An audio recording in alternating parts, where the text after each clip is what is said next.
Welcome back to a new series and Get Out of the Porta Potty history. Kaylee and I are in Bradenton today. It's beautiful behind us. It might be a little bit noisier than normal, but it's not going to distract from the beauty of this life-changing message.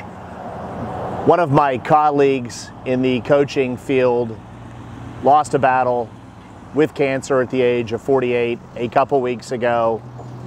His name was Trevor, and my goal is that his work continues to live through me. The title of this video is called, What's Your 1480? You're going to know what that means at the end.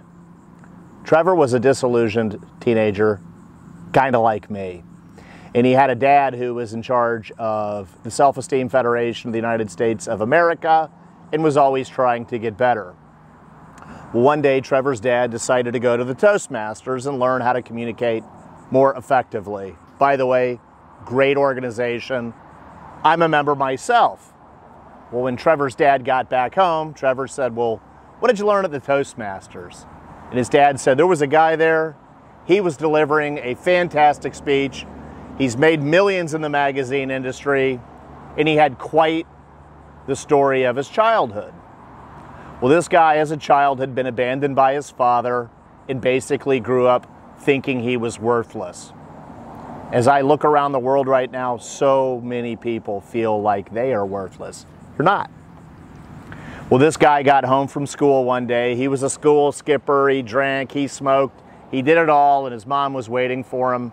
She was tearful. And she said, son, you got to make something of yourself. You got to go to college someday.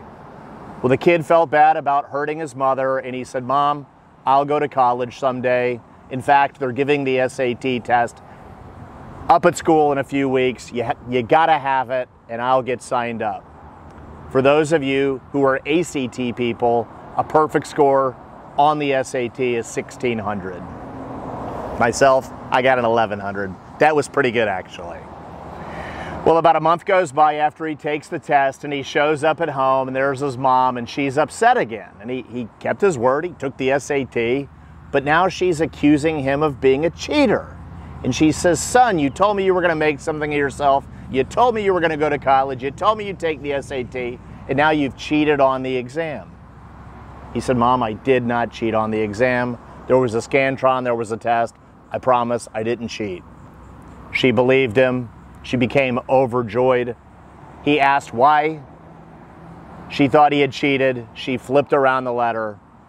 And this kid who grew up thinking he was worthless, a piece of crap, abandoned by his dad, had gotten a 1480 on the SAT. That's like less than 1/100th of 1% gets a score like that. Those people go on to be nuclear physicists, brain surgeons, running companies, and the like. So he gets a 1480, leaves the meeting with his mom, and starts asking himself this really big question. How would someone behave who got a 1480? He started going to class. He started studying. He started reading good books, going to bed at a decent time. He eliminated all the negative distractions. All of his teachers thought, man, we got this guy wrong. He's a prodigy. He was behaving like someone who got a 1480. That's a key.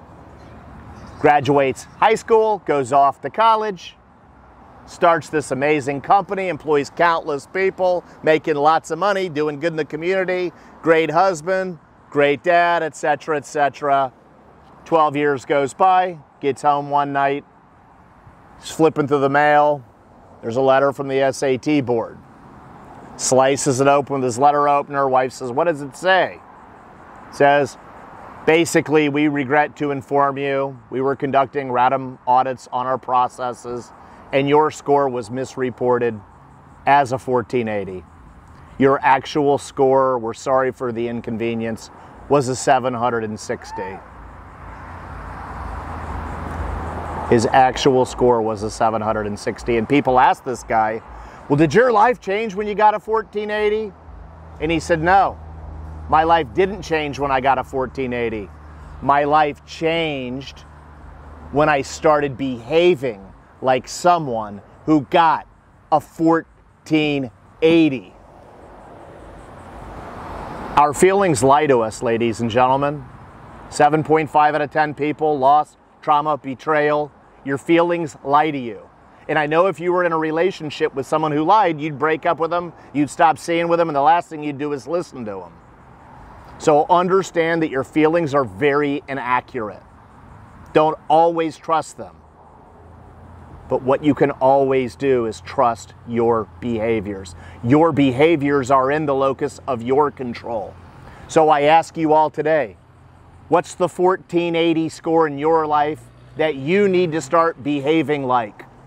Most of you who watch this channel know my 1480 was when my daughter Kaylee wrote me the card calling me the greatest dad in the world, and I started behaving like it. Your life changes when your behaviors change. What's your 1480? This is in honor of a great man in our industry, Trevor, who lost his battle with cancer, but his work will live on. Please pass this message on. This will change lives. Behave like the world-class person you are. You've all got potential. Now use it. Please hit like, please hit subscribe, and please share.